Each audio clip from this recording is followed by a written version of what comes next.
Hello. In today's Nissan and Infiniti maintenance series, I'd like to talk about the coolant system a little bit. And when it comes to the coolant system, I've been playing a game with it. I've been draining it a little bit because I needed to replace something, a component in the back.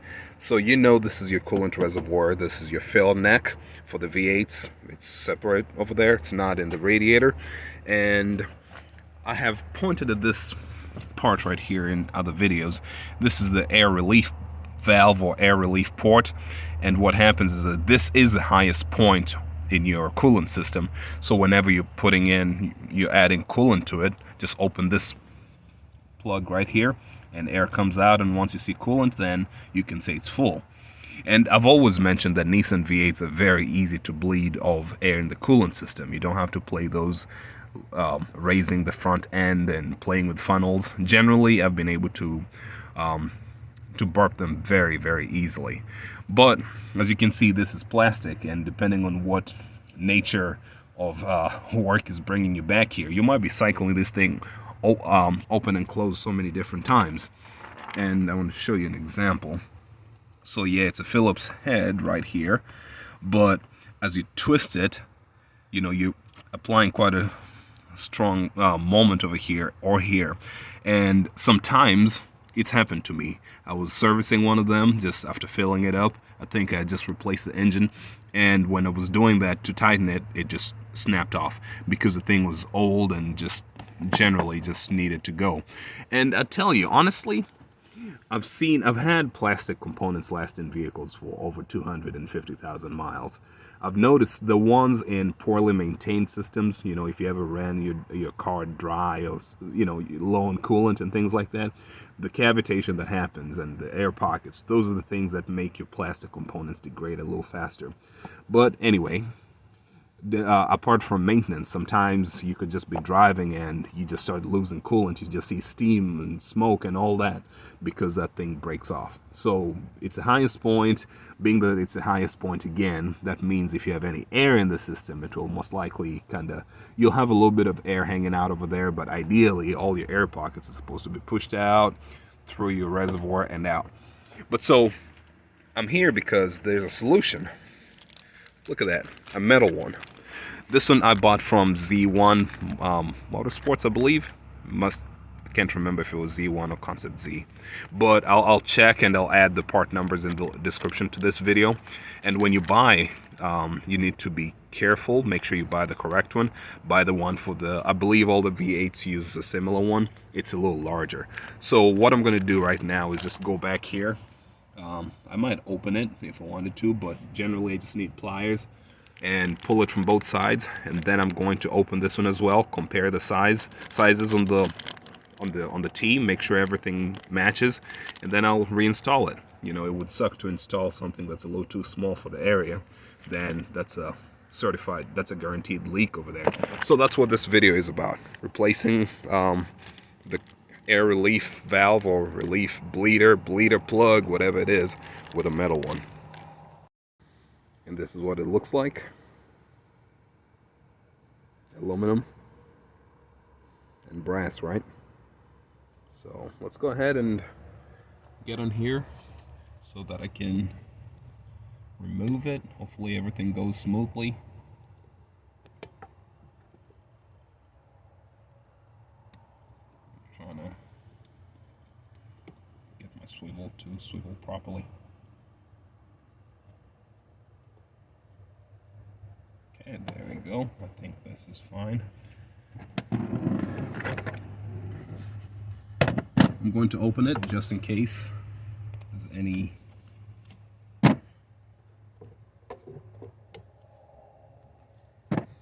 hot coolant. As I said, I've been playing this game where I was trying to lower the coolant level. Wow. I know when I did this it wasn't as tight. But see, all that force, that's the kind of stuff that could shear it right here or here.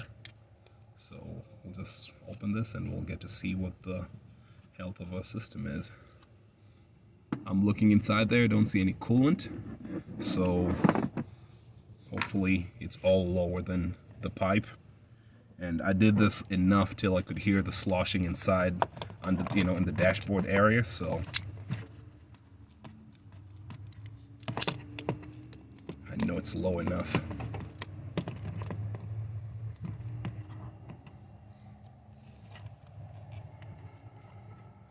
I'm using locking pliers.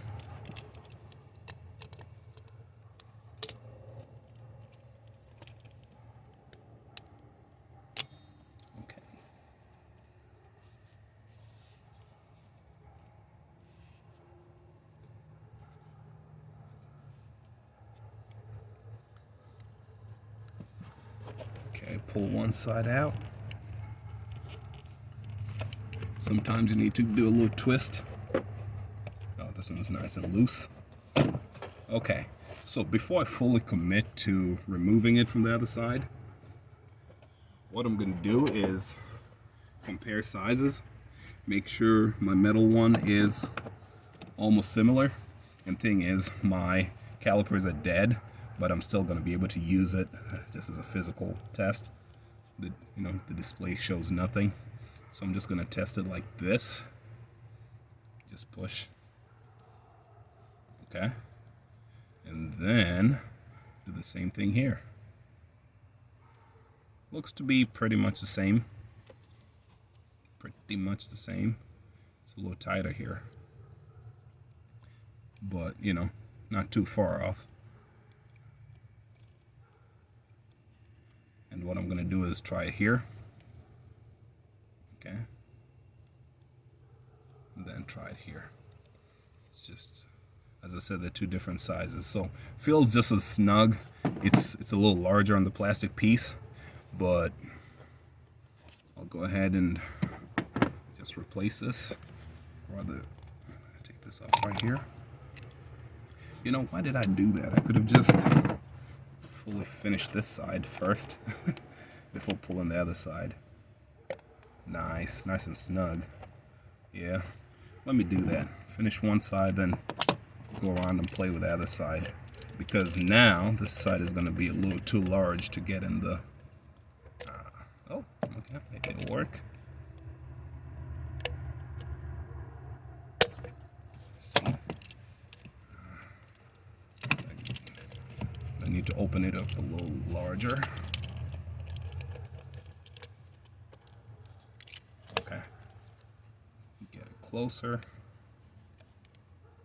and once it's over here, I can release it, get it tighter yet again. This is what I'm doing, just tighter, looser.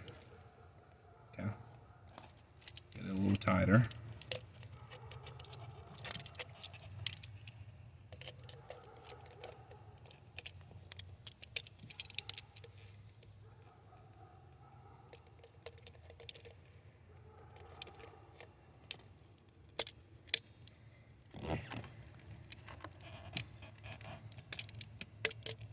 Okay, there you go.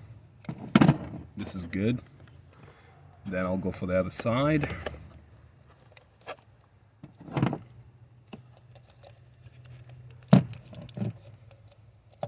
None of this is supposed to be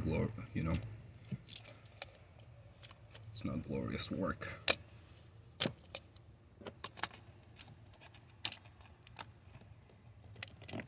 Nice. So since that's holding right here, should remember to not let go.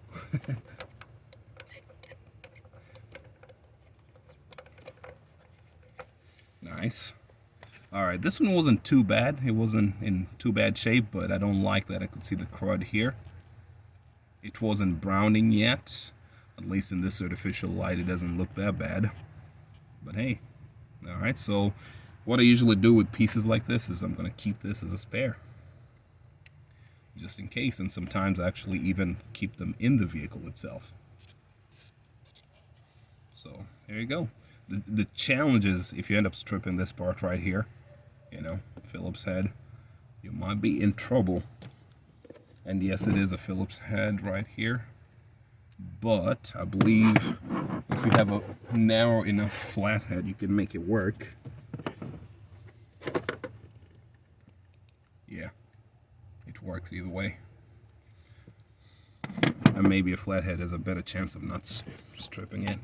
So this time I didn't push this all the way through because I did not want it to go over the head or over the the neck of it. Okay. I want to hear you bottom out. There you go. It's already kind of set itself. Make it a little tighter so I can grab this properly and reposition it.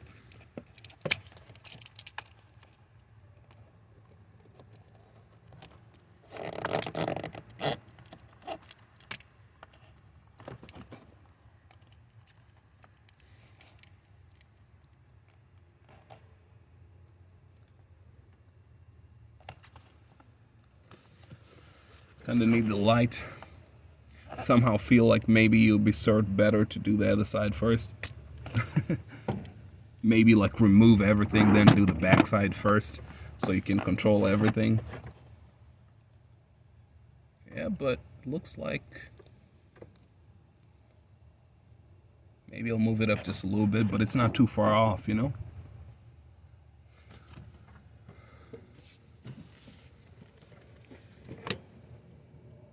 I usually do my best to rest the clamps exactly where they were seated before.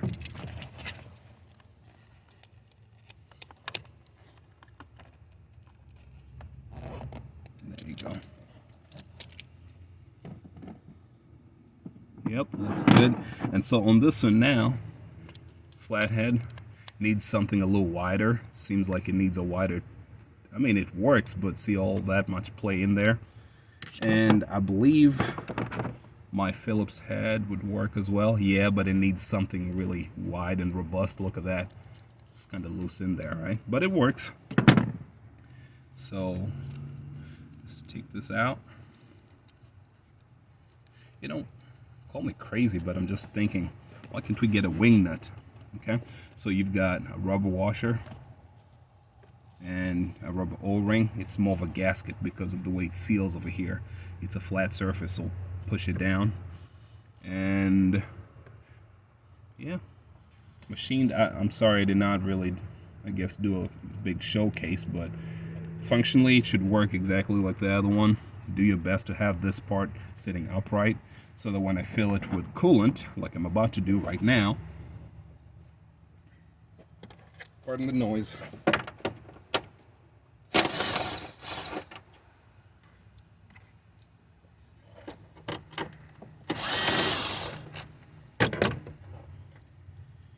about to add coolant. And for people who are watching my videos for the first time, I usually like to get my coolant from here first for two reasons. One, yes, I don't overfill the system, and number two, whenever I use this pipe, it kind of controls how much coolant goes in there because you're supposed to feed it in slowly, right? See that? Kind of slow. Supposed to feed it in a trickle. Seems like we're already out of coolant here. Okay, good enough. But what I'm going to do is put this phone back here, have it recording, and I'll do exactly what you've just briefly seen over here. Just pouring in coolant. And as I said, whenever I use a reservoir, it's pretty easy to stop the flow, you know. Just lift it up or put it down to stop the flow.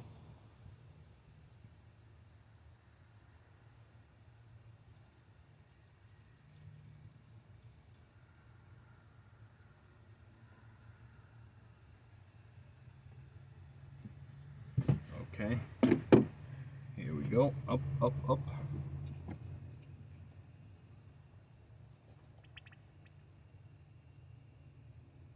I sure hope I've got enough coolant for this experiment, guys.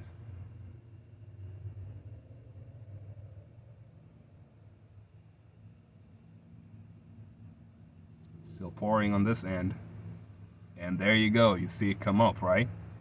I'll go until it basically pours over. So at this point, I know that all the air that I had in the system, in the coolant system, has escaped. excuse me, and that's why the highest point in the coolant system right there is showing coolant. And as I said, pretty easy to control. Just lift this and lower it, and that's how I have it pour. So people who can see will probably notice that this one isn't exactly full, and I'll tell you why. Because right now my vehicle is parked in, with the nose up on a slope. So normally if you park on a level surface, that is usually the highest point in your car, but right now it's not. But still, it doesn't negate the point of the experiment or of the video. So what I'm going to do is that I know that this part right here, this part of the system is full. So I'm just going to go ahead and put the plug on in.